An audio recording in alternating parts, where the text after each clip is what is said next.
is what the hadith says. And this hadith has been authenticated by the likes of Albani and others. Yeah, it's not a weak hadith. It says the first of this matter is a prophecy and mercy. Then it becomes a caliphate and mercy. So we've already had that. We had prophecy, we had a caliphate. Then it becomes kingship and mercy. That's exactly what happened. Because you had the Abbasids, then you had the Umayyads. Yeah. Then it becomes dictatorship and mercy. That's what we have now.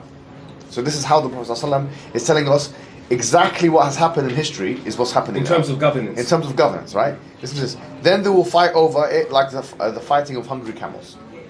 They're going to be fighting over different things, over the fighting of like hungry camels. So upon you is to engage in jihad. Listen to what the hadith says. And indeed, the best of your jihad is patience. And the best of your patience is at the beginning. Okay? So jihad doesn't all have to be attacked. And the best of your jihad is in Asqalan. What is Asqalan? Asqalan is you know sorry to say, what we saw Ashkelon is in the kibbutz right outside of Gaza.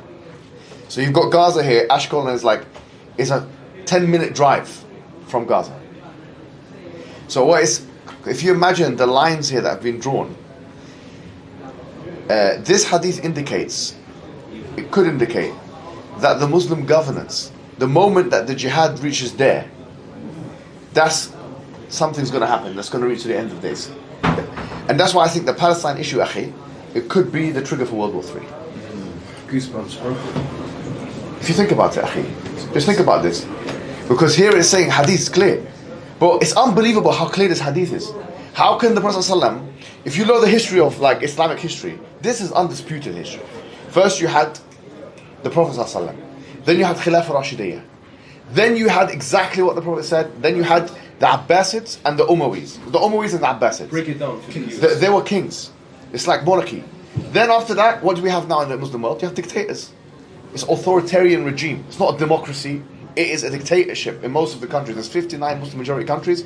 Most of them are characterized by authoritarian regime. This is exactly, according to the hadith, this is the penultimate stage of history. So right now, it's like if we're reading a book, this is the second to last chapter. We are on the second to last chapter. The next chapter is the conclusion of the book of history. The end of history for Qiyamah. The real end of history, honestly. So what I'm saying is that, and that hadith was so interesting. Why does it indicate Asqalan, bro? Let's be clear about something. With the current Gaza conflict.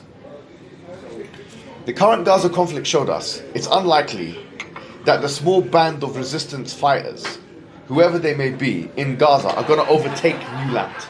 Let's be honest. Let's say, for example, now, militarily and strategically, if Hamas, what is the best it can hope for? Resistance, like they can repel the enemy outside of Gaza. That's the best they can hope for.